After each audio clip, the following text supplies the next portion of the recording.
എന്റെ പൊന്നു സാറേ, ഒരു പെണ്ണെ കൈ കിട്ടിയ അന്ന് അവന്റെ തനിക്കോളം കാണിക്കുന്നു പറഞ്ഞാൽ പോലെ അല്ല ആ ദിവസം ഇന്ന് അവന്റെ എന്താ ഒതുങ്ങിയിരുന്നു. മിണ്ടായിക്കടാ, നീ ഇങ്ങനെ ഓരോന്ന് പറഞ്ഞ് മനുഷ്യ പേടിപ്പിക്കില്ല. ഒന്നും നടക്കില്ല അവിടെ. നീ വിഷമിക്കണ്ട, മായ നിന്റെ പെണ്ണല്ലേ, അത് മോനായിക്കും അറിയില്ലേ. വിഷമിക്കാതിരിക്കാൻ നീ പറഞ്ഞ പോരല്ലോ. സാറ് പറഞ്ഞു കേട്ടിട്ടാ ഞാൻ അവനെ കൊണ്ട് ആപ്ലിക്കേഷൻ പഠിപ്പിച്ചത്. നിങ്ങളുടെ കൂടെ ഇത്രയും അടുത്ത് പെരുമാറുന്നുണ്ടപ്പോ ഞാൻ കരുതി മോനായി വിശ്വസിക്കാനുള്ള ഒരാളായിരിക്കുന്നു. എന്താ അപ്പൊ അങ്ങനെയല്ലേ? എന്റെ സാറേ, എനിക്കറിയില്ലായിരുന്നല്ലോ ആ തന്തൻ തള്ളൻ കൂടി അവരെ വിളിച്ച് വീട്ടിൽ കൊണ്ടുപോകുന്നു. മായ ഇങ്ങോട്ട് കൊണ്ടുവരാന്ന് ഞാൻ കരുതിയിരുന്നത്. ആ മോനായിക്കാണെങ്കിലേ ശ്രീവിഷ് ഇച്ചിരി വീക്ക്നെസ് തന്നെ. അത് ഇന്നും ഇന്നലെ തുടങ്ങിയല്ല, ചെറുപ്പം മുതൽ ഞാൻ കാണുന്ന.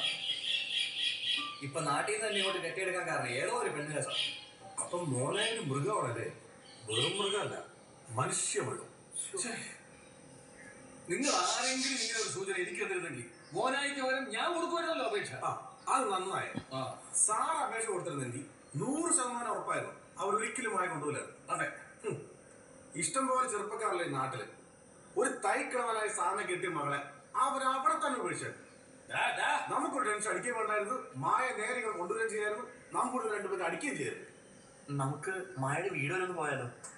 നിങ്ങൾ ചുമ്മാ മണ്ടത്തരം കാണിക്കില്ലേ? കല്യാണം കഴിഞ്ഞെന്ന് കരുതിയാ ഇപ്പൊ അവര് മായ മോനായി ഇവിടെ വിളിച്ചോണ്ട് പോയത്. തൽക്കാലം അത് അങ്ങനെ തന്നെ ഇരിക്കുന്നതാ നല്ലത്.